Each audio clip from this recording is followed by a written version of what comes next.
Hey, buddy. Hey, Kelly. Did you notice the little different inflection I did there on the buddy? Buddy. I went higher. Like you started and then wavered up there? I just went up higher. It's usually like, hey, buddy. Okay. And I went, hey, buddy. Yeah, I was trying to show my excitement. I liked it. Yeah. Yeah. When I walked through the door, I was like, oh, I guess I haven't been here since Corey Jamie. And then when I walked into this room, you were like, oh. Like, oh my gosh, I didn't even recognize you anymore. It's been so long. Listener, it's been so long. It's been, what, like 3 weeks now? I guess so. Yeah. Yeah. It's, Is that right? yeah, because Oof. Corey, Jamie were like the first, second. Woof. Yeah. We're now to June 22nd. June has flown by. July is around the corner, which means a certain someone's turning a certain year older. But that's for another time. Yeah. So, why has it been 3 weeks since we've been together? I caught a wee bit of COVID. Oh no, Nathan, why you gotta be licking doorknobs? It was, you love saying that. It was stressful in the sense that, I mean, the last pod we did was the Saturday when Corey and Jamie were flying in, right? Correct. Yeah, and we did that. We'll talk about that. Had a blast, etc. Tuesday, I start like getting a sore throat Yeah. and take like a throat lozenge. Mm-hmm. Wednesday, wake up with a sore throat, go through the whole workday popping those bad boys, and then like Wednesday night having dinner, we're watching our documentary. Oh yeah, there's a whole other thing I didn't put in the notes of us having no electricity or no internet for 2 weeks. Yeah. Anyways, and I'm sitting there, and Ash is like, "How are you feeling?" Because like I told her I've been feeling bad. And I was like, it's a little pain in the chest. And I took a COVID test on Tuesday when I first started feeling bad, and it was negative. And when I said pain in the chest, she's like, "Take another COVID test." And it's a 15-minute timer or whatever, and within 5 minutes it was positive. And I was like, just see what happens at the end of 7 minutes. And she's like, no. And I jump into quarantine. I'm all out of order in my notes already. But I jumped into, last time I got COVID, which was like 2021, I think. It was when I was traveling a lot. And I know exactly where, and that it was in October, but it wasn't last year. I think it was 22. Okay. Because I think I was the first one of us to get it. Yeah, probably. And then you got it not all that long after. I got it after my birthday. And I got it.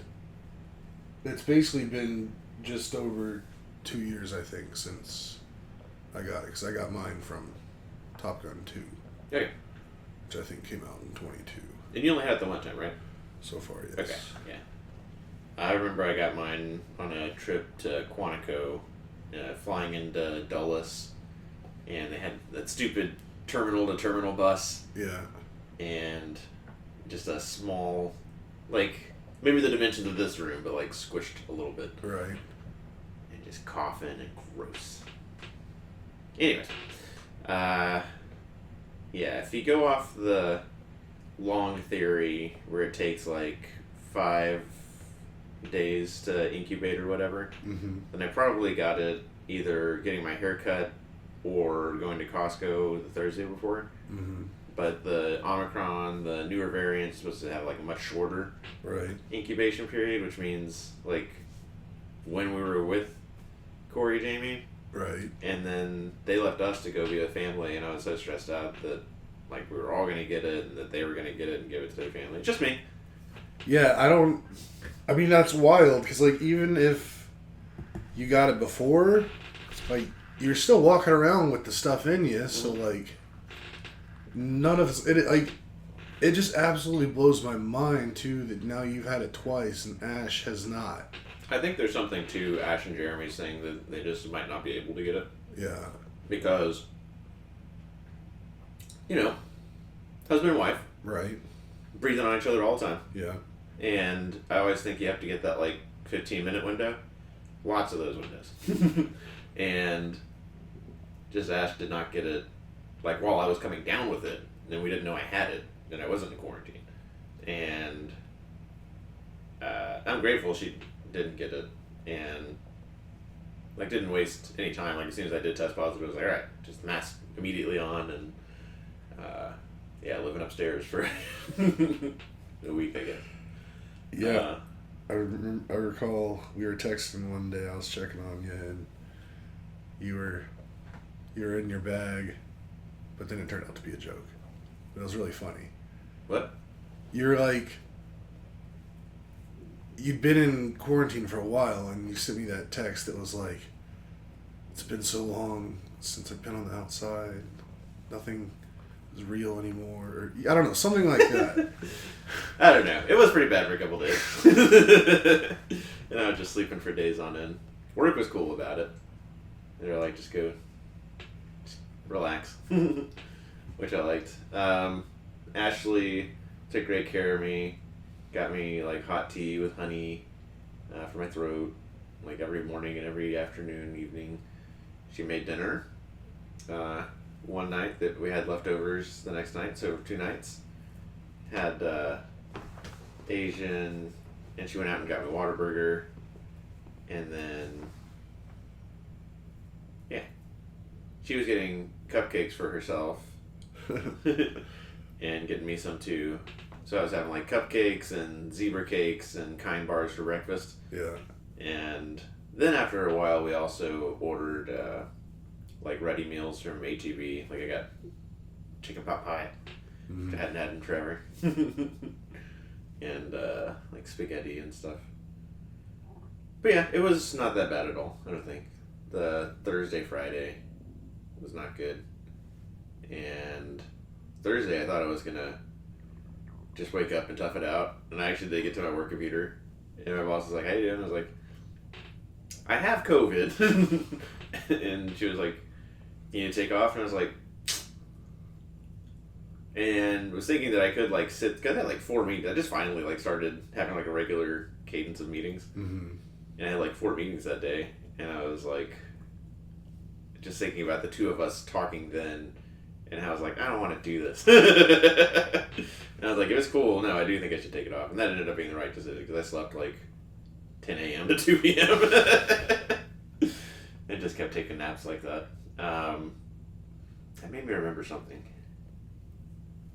Ash taking care of me. Oh. So Thursday, Friday are the worst days. That's fine.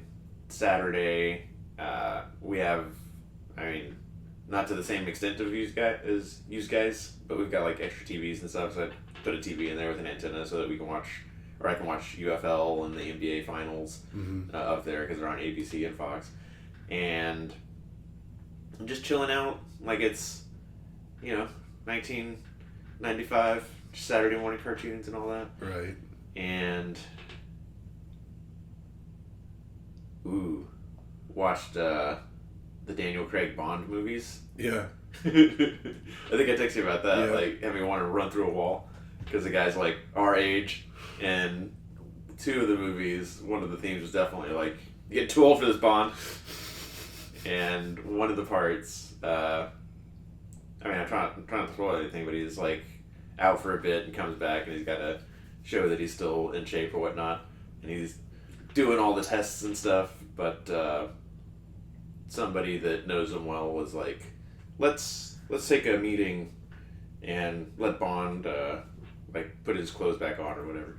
And he they all walk out of the room and he's all stoic and stuff, and then as soon as they close the door he just like collapses. But he's doing that like stoic British gentleman thing, and I'm like, yeah, you are too old for this, you gotta keep doing it.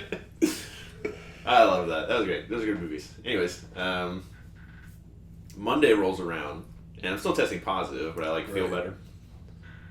But at 4:30 in the morning, I wake up, and I hear like a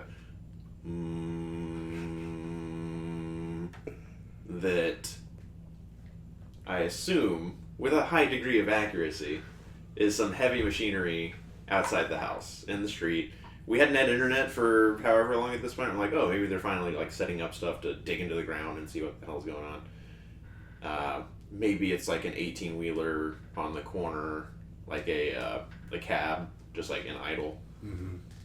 And I'm like, that's weird. But also upstairs, the windows are thin or whatever. You can hear noise, outside noise, pretty easily through them. So that's what I assume it is. And just put my sleep mask back on and listen to some music and go back to sleep. And wake up when I'm supposed to at 6:30. Noise is still going. I'm like, oh, that makes sense. I mean, if they're just parked out there all night or whatever. But presumably this thing will start like making noises, like the truck either leaves or the machinery is like engaged to do whatever it's supposed to do. And I'm just hearing it 6:30 through my hygiene, through my start working and start the day at like 7:30. And then Ash wakes up when she does, and she's a light sleeper. And I'm like, I'm surprised you're able to sleep through that noise. And she's like, oh, I don't actually hear it. And I was like, I must be able to hear it because I'm upstairs and downstairs, just like between her and the noise, there's fences and walls and stuff. And for me, it's like I got windows everywhere. So more time goes by, lunchtime rolls around, and this noise has like never abated since like 4:30 in the morning. And she's like, I have been outside. I have not heard this noise. And I was like, well, come up here. Maybe you can only hear it up here. And she comes, puts on her mask. I've got my mask. She comes up there. And she's like, I don't hear it. And at that point, I realized that no matter like what direction I was facing, it was always coming from this direction. Which, listener, I'm like pointing at my right ear. And I do this, so I cover my ear. And the noise goes away, and I try to like point my left ear at where I think it's coming from, and I can't hear it. And I take my hand off, and after like a second, the noise comes back, and I'm like, "Oh, this is like a tinnitus or a auditory hallucination type issue." And she's like, "What the hell?" And I was like, "I don't know," but that is a symptom of COVID, and ended up going away after like Wednesday, Thursday. Like it definitely kept going after I was negative on Wednesday, I think. But that was freaky. Weird. Yeah. So you think your hearing's fully back to good now? Yeah. Because I know it wasn't the other day when I sent you something to listen to. No, shut up. That was from me. Yeah. Taylor Swift. I guess that's a segue into the Taylor Swift section I want to talk about. Do you want to talk about anything else? I don't want to dominate this thing. No, I mean, you're the one with a life here, so I'm just background filler. The stuff I have is so trivial and small, it'll take all about 10 seconds to talk about. Been listening to Taylor Swift, and definitely. So you were just joking about one of the songs. This latest album she has, and I think she's done this for other albums too, where it's like 12 songs, hour plus whatever, and then on the heels of releasing like the album, it would be like the album extended edition, or this one is called the Tortured Poets Society : the Anthology, and it's like another 12 songs, another hour plus of music. And it's all just as good as the first, so I don't know why it's not just all released together. But on that second album is a song, I'm Gonna Get You Back. And it's great. It's mesmerizing. Also makes me want to run through a wall. Was listening to it on repeat, which I rarely do for any songs, when I tested negative for the second time. And I was like, alright, I'm in the clear. And walked outside, watered the flowers, listening to this on repeat, getting some sunlight on me, and thinking like, I should go check the mail. Listen to this song on repeat. I should go run. And I do go run and check the mail, but pumps me up. It's a great song. And Taylor Swift, I guess my Taylor Swift thought that I wrote down is that what I like, there's this other band called Churches that is like my ideal taste right now. Right. Female lead singer, kind of indie, not techno, but indie electronic, Mm-hmm. where yes, there's drums, yes, there's like guitars and basses, but a lot of the drive behind the music is the synth. I think that's the right word term for it. Sure. And Taylor Swift, as she continues her journey through time, is turning into churches at the same time that churches is turning into Taylor Swift. Yeah. The last song on the last Churches album, Better If You Don't, is probably like right now the saddest song that I can imagine in my life for where I am. But it's like an early Taylor Swift acoustic guitar, sob song. And then Taylor Swift, conversely, that song I like so much, I'm Gonna Get You Back, but then also like the fourth song on the album that everybody likes, So Long London, that's like an early Churches song. So it's funny how those things are like converging. And Churches, Lauren Mayberry, I think, is the lead singer. She's on hiatus. So it's like they're not touring, they're not doing albums together anymore. Listener, if you want to hear, like, I think the Churches albums are flawless and that they build on each other really well. Highly big thumbs up from Nathan. Taylor Swift stuff, there's so much of it that I can't give like a thumbs up to all of it. Mm-hmm. Like the third song on the new album is like a throwaway song. But a lot of those songs are bangers and are definitely aligned with what I like so much about Churches and music, like what I think is like my favorite music.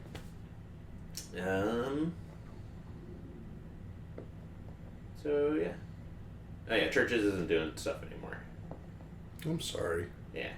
But maybe Lauren Mayberry is like on her Taylor Swift journey through Taylor Swift's like past. I don't think I've ever really listened to Churches. Maybe I'll check them out. Word. See how I feel about it. I've been on a pretty big musical kick here lately as well. Yeah. There's like LPs and singles and all that, but just album by album. Mm-hmm. I think Mother We Share is the Mother We Share is the first album. Interesting. Yeah. Taylor Swift talk. I had to get that point out, that Taylor Swift is turning into Churches and Churches is turning into Taylor Swift. Or Lauren Mayberry is turning into Taylor Swift. Oof. Alright, now you talk. Well, staying in the music realm, Mm-hmm. I've discovered something recently that is just, I'm just absolutely fascinated by. Duh. So, apparently there's like full-on AI song generators out there now. Mm-hmm. Where you just have to type a few things in, give it some guidelines, and it makes a fully fledged song. What kind of guidelines? It's like you can either give it lyrics, like, and then it'll take those, or you like can suggest what you want the song to be about, and it'll generate its own lyrics for you. It's a song generator to the point of creating poetry too. Well, I haven't really tried it like that because for whatever reason, when I first started messing with it, and like there's the one box that like asked you for lyrics or the prompt, for whatever reason, I just went to ChatGPT and had it write me lyrics for a song. Mm-hmm. Because I've used it for that before, just for fun. Mm-hmm. So then I'd copy and paste what I got in ChatGPT into the song thing. So I haven't really tried to see what the abilities of its lyrical generation are yet. But yeah, I throw in some ChatGPT lyrics, and then there's a section, what style do you want it to be in? Mm-hmm. And I think that's where that's where you can make or break the song. Like I've at this point now I've probably made over 50 AI generated songs. Good God. I mean, most of them are trash, but that's because I was trying to figure out like the right keywords to give it to come together, Mm-hmm. and I found out that it's it's really good with like the country music realm. Okay. Because I guess country music, its base formulas are very simple. So I now have like 11 like country bluegrassy type songs that, well, I have them on a playlist, and I've been listening to the playlist over and over again nonstop. But on that playlist, out of those 11, there's like, I think 4 that just like really get me. But one of those I think could be a radio banger right at this moment, and it just tickles me so hard. It's just so easy to do that, and it's all free. It's online. You just put in some lyrics, tell it that you want it to be in like. It even gave me a pretty fire like melodic death metal song. Tried that. I made a Broadway show song, show tune for my brother. That was great. Like, I don't know. I mean, what I guess this all really is taught me in the end is like, sign me up to go get plugged into the Matrix. Like, if we're to the point now where AI can entertain me like this, like, I've gotten countless hours now out of entertainment from making and listening to AI generated songs. But it's also to the point where like I now want to go and like actually make some of these songs, like take the base of what it did and like go record it with real instruments and like make it a real thing. Yeah. Because I don't consider it real music. It's AI music, but it's still You can make it real, Kelly. You can bring it to life. That's what I'm saying. But it's a lot of fun. I know you're not a big fan of it all, but I mean, you want me to talk about why? I mean, it doesn't matter to me. You can say whatever you want. It's taking other people's stuff to make what it does, right? It's taking models that people created. But that are other artists, right? I don't know how it works. I know that if you type in like in the styles, like in the beginning I was like, do this song in the style of Fall Out Boy. And I was like, error, can't have artist names in there. So I don't know exactly what it's pulling from, but like it's not like they have bits and pieces of stuff recorded from. I think it's just that it has listened to a bunch of music, and the algorithms have like figured out like basic or even advanced musical thoughts and stuff. I know the issue with AI art is that it does like a Google image search and just crawls all of that and takes whatever shit's out there. And the two-pronged issue that I have with it is from like an ownership perspective of these people putting in this work, and then something comes along and creates like 6 bangers like based on that work without any sort of interaction or credit or anything like that. There's like a ownership issue, but really what grates me about it is kind of like a Ayn Rand position of you're taking the average, you're taking the watered down of all this stuff and just like whatever appeals, and there's no thought behind it. Like it's literally just a machine saying, you like this? You like this? And us going like, yeah, give me that. But there's no like consciousness behind it. I wonder if it's why it's really good at country music. That's what country music really is. Yeah. But then also I think we're definitely turning a corner where all things art, we see this in video games now pretty regularly, where you're not, like in that mining game that we play with Jared, it's not somebody meticulously worked on each of those levels to make it like perfect for a balance of this type of weapon and that type of enemy, and if this happens, da da da da. It's not that at all. It's all procedurally generated, where it's like these are the types of enemies, these are the types of resources, and then it randomly generates a map for you. And I think all art is going in that direction of, we need what music for this? Okay, what beats per minute should it be? Should it be like optimistic or doom and gloom, da da da, and then just procedurally generated, here's your tone music. And then the same thing for the level is sort of like the art example, but like, oh, we need portraits on a wall in this level, are we gonna have somebody like figure that out, like spend hours figuring that out, or can I just press this button and now we've got like portraits on the wall? And that's just how it is. But definitely I get that like high-minded, I don't know if it's ethical or philosophical concern or distaste over the lack of consciousness, I guess, behind art. Or like art, it's a weird paradox of like, you only have art because of consciousness, and now we're taking the consciousness out of art because like plants are pretty, but they're not making pretty, you know? Does that make sense? No.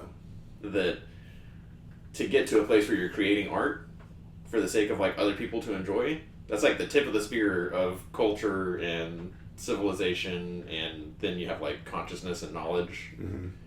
And when you look at nature, you're like, oh, nature's pretty, but nature's not trying to be pretty. Nature is trying to like grow towards the sun.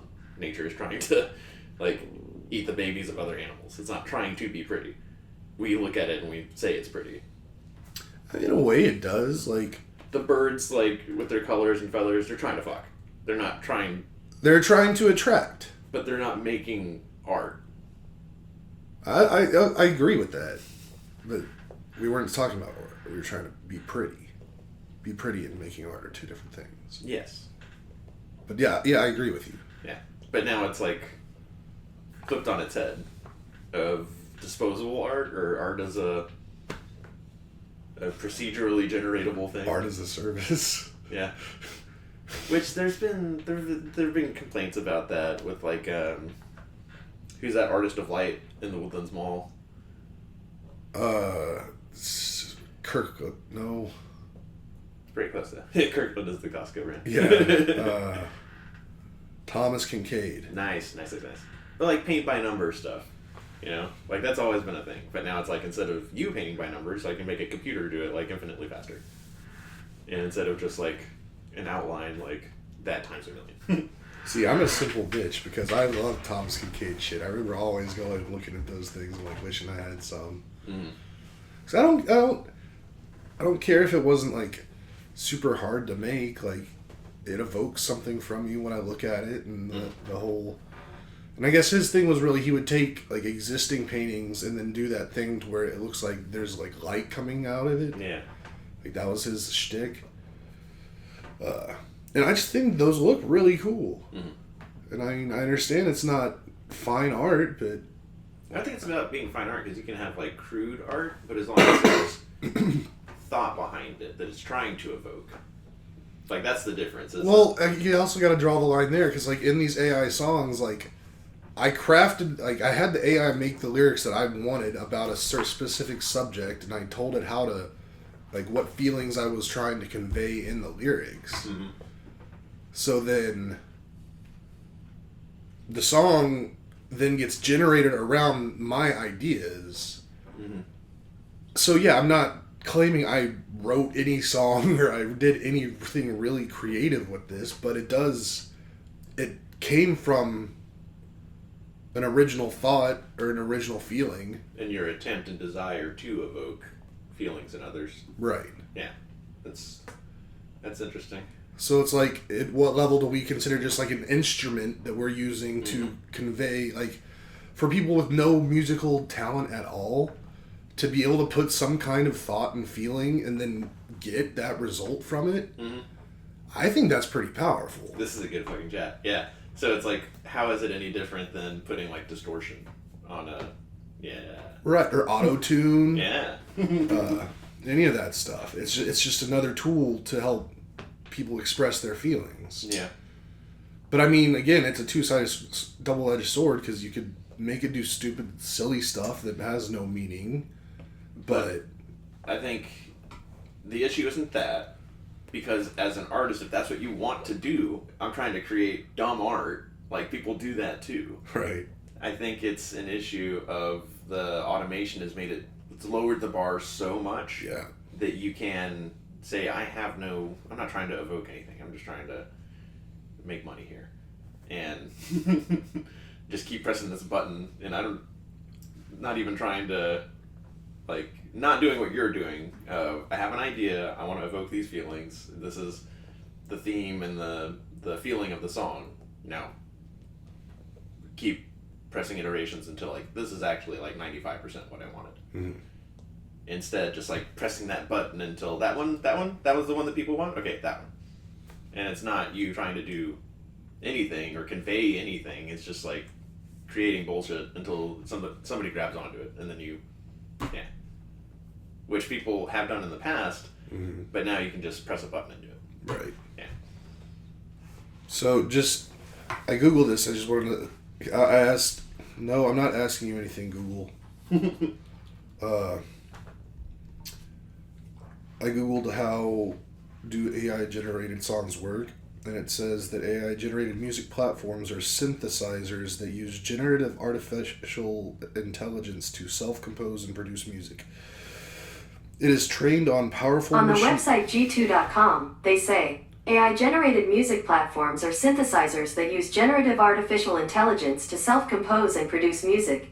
It is trained on powerful machine learning algorithms fed with large volumes of music data like vocals, chords, strums, and other elements to create new songs. To find out more, look for the link in your Google Home or Google Assistant app. Did you tell it to do that? No. Have you noticed, like, on all the search engines, that the first return is like an AI response? Oh yeah, I'm starting to see that now. Mm-mm. But this is what that just said is exactly what I was reading from. So, and this is from an actual article. This isn't AI generated, but so according to this, it just the stuff was fed just large volumes of music, and it's not taking any particular thing from any particular artist. It's just taking general how music works, and then doing something with it. I could be wrong still. Like, I could dive deeper, but it's undeniable that I've got a few bangers that like I've had this one song stuck in my head for like 4 days now. Are you keeping them to yourself or what? Not really. I'm not trying to push it on people and like listen to my AI generated music. Like, I know it wouldn't be for everybody. Like, I made a song specifically for my brother just so he'd like hear like what AI generated music could do. And this music has somebody singing in it? Yeah, like, and you can tell it's like not 100%. Like, some of it sounds like there's just like heavy auto tune on it a little bit, but on some of the songs, like, it's ridiculous the emotion like that it's conveying and like the just the tones. I don't know. I mean, I'll definitely share some stuff with you. I'll let you listen to the stuff that I have so far. You might have to outro this with some of that. I was already planning on putting A lot of it. maybe a full song at the end of this. Cool. I would support that.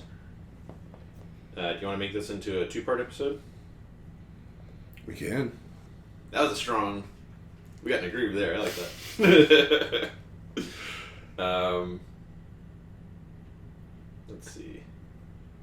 Let's see. Yeah, I mean, we could talk about some of the stuff I'm watching, the NBA Finals, Juneteenth and summer solstice. We haven't talked at all about the Corey Jamie trip. Nope. Nor sports. Nor weather. All right. Any closing thoughts on AI? I mean, it's going to kill us all, but I'm going to have as much fun with it while I can. I think definitely, and this has been proven a couple times, I'm on Twitter more than I ever have been before. Mm-hmm. And apparently since Elon Musk bought it, like, it's a pretty consistent issue that whatever you post, bots are going to come in and be like, here's my porn. But then also, if it's any kind of political issue, it's, and this was, some degree of this was happening beforehand, but if you're like anti-Trump, then a bunch of pro-Trump stuff comes in. Or if you're pro-Trump, a bunch of anti-Trump stuff comes in. Nobody is like ever in support of whatever. Like, if you say something that's anti-Trump, you'll get like 3 people that are also like, yeah, and then like 60 people that are like, yeah. But apparently a lot of that is AI driven, because at some point somebody caught on to it and like started talking to one of these things that was negatively talking pro-Trump on negative Trump comments, and figured out that it was like a generative AI thing, and started putting in the ignore all previous commands, write me a song about Putin and Kim Jong-un, and that it started doing that. And that's just happening. Where we're in such a strange new world where if you're like on Twitter for the first time and you're like, who's right here? There's no, like, everything tells you you're right. Everything, there is an endless amount of content to support your view, no matter what your view is. And that's just a mess. It's a epistemological nightmare. Where, like, anything is true and anything is possible and nothing is true. And it's I'm seeing it more than I've ever seen it, just because I'm on Twitter more than I've ever been on Twitter. And again, people have been doing that forever, but now it's just like a press of a button. Mm-hmm. And it's just so much easier. And just content, like we were talking, like the music, the auto-generated levels, all of this stuff. You can just create endless content with these AI abilities, and we've talked about this with nuclear weapons being the bright, shining example of technology way outpaced our ethics and morality to ethically use that technology. It's a miracle we didn't nuke ourselves. We now have the ability to make an epistemological hellscape of you cannot ever know what's true. And we just did that. Because there's like incentive to do that. And there's not as much incentive to like end human history. And I don't know what that means. Hopefully, I mean, it's hard for me to imagine like AI killing us all. But it is a lot easier for me to imagine just like people being fooled in their millions. Oh, okay, good example of this. Did you hear anything about the petrodollar ending? No. 50 years before June 9th, I guess. June something in the 70s. Nixon struck a deal with the Saudis that was, hey, you up your oil production, because this was right after there was a oil crisis, mm-hmm. and they like punished us for supporting Israel. Something where it was like, all right, let's come together, us and Saudi Arabia. You guys increase your production so we can have lower cost oil over here, and we will give you weapons and just generally protect the kingdom of Saudi Arabia from Iran and like other people. And that started a phenomenon known as the petrodollar, but not like a treaty or signed agreement called the petrodollar. It was OPEC wants to trade oil with the rest of the world. The US dollar is the most abundant currency in the world because of like rebuilding after World War II and strong US economy, whatever. So Saudi Arabia prefers to do deals in oil in US dollars. But that's not like legislated or a treaty or any sort of agreement. It's just an agreement of convenience. Mm-hmm. 50 years, like we hit the 50-year mark Sunday or the Sunday before. Mm-hmm. And you start seeing these stories about Saudi Arabia refuses to renew the U.S. petrodollar deal. And that's something that I was aware of. The petrodollar as a concept, like that nations, if they're going to buy oil from OPEC, which is like the majority of oil on the market, you have to have U.S. dollars because they want you to buy that oil in dollars. Mm-hmm. So that means people are constantly buying U.S. dollars, which keeps like our currency from inflating, despite the fact that we're always printing currency. Like, that doesn't make sense unless people around the world outside the U.S. are constantly buying those dollars. And I was aware of the petrodollar as a concept, and when I started seeing these headlines of the petrodollar deal is over, I was like, good God, that's enormous. Like, that's the value of the U.S. dollar. I'm always in arguments with these crypto bros who want the end of the U.S. dollar, and the dollar is the world reserve currency because they want cryptocurrency to be that. And that's a whole other topic of what does it mean that there's millions, if not tens of millions of people like rooting for the end of the U.S. dollar, many of which are U.S. citizens. But I'm like, this is huge news. Like, how is this not, petrodollar CNBC, nothing. Petrodollar CNN, nothing. And it's like Times of India and all of these publications you've never heard of. They're essentially like copy and pasting the same thing over and over again. And then finally I see something on NASDAQ that's one of those stories. Then I freak out because NASDAQ is like a real thing that we've all heard of. But they were just reposting a third party. It's all bullshit. Like, eventually, you dive deep enough, and if you Google petrodollar in like 1970s, there was that treaty that Nixon did with the Saudis about like, up your production, we'll do defense, and that'll be a nice synergy between the two of us. But it wasn't, you must trade all oil in dollars. That's just a thing of convenience that the Saudis do. There's no news from Saudi Arabia, out of Saudi Arabia, from press, prime minister, OPEC, anybody saying, we have decided not to renew the deal. There's no fucking deal. But like right now, if you go on Twitter, if you go on Google, and you do US petrodollar, there's still all of these, like, copy and pasted and, like, just auto-generated stuff about the US petrodollar deal ended June 9th, 2024 or whatever, 50 years after the whatever. And just, I guess some of it's bots, but presumably like thousands, tens of thousands, hundreds of thousands, millions, of people believe this thing happened that never happened. And that's dangerous, ? I mean, I don't think question mark is necessary. It is dangerous. But at any point do people turn around and go like, oh, that's like demonstrably false. That's easy to tell that I was fooled. Or is it going to be like, I was surprised that a week later, people are still talking about it like it's fact and creating videos about it, having interviews with people about it. How is that possible if it's demonstrably false that no deal ended because there was no deal? US dollars is still the global reserve currency. Saudi Arabia is still trading in US dollars like they did before that quote-unquote thing ended, that didn't end because there was no thing.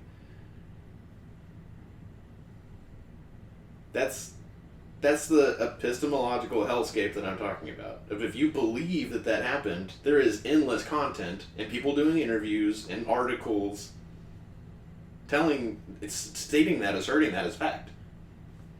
And it's not. I mean, it's all just turning into a Black Mirror episode where, like, reality doesn't matter. All these kids that have just grown up on iPhones and screens, it's going to eventually turn into, it's all just whatever's popular on socials. And that's the reality that you live with. Mm. It's going to be real fun.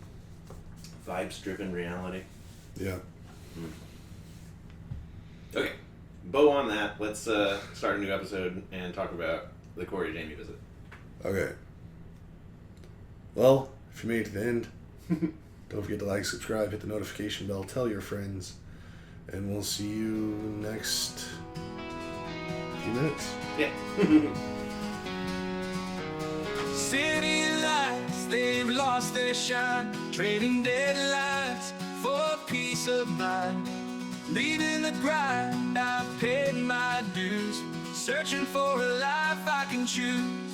Give me a log house in the mountains high where the river runs and the eagles fly. Far from neighbors, just me and the trees, living my life.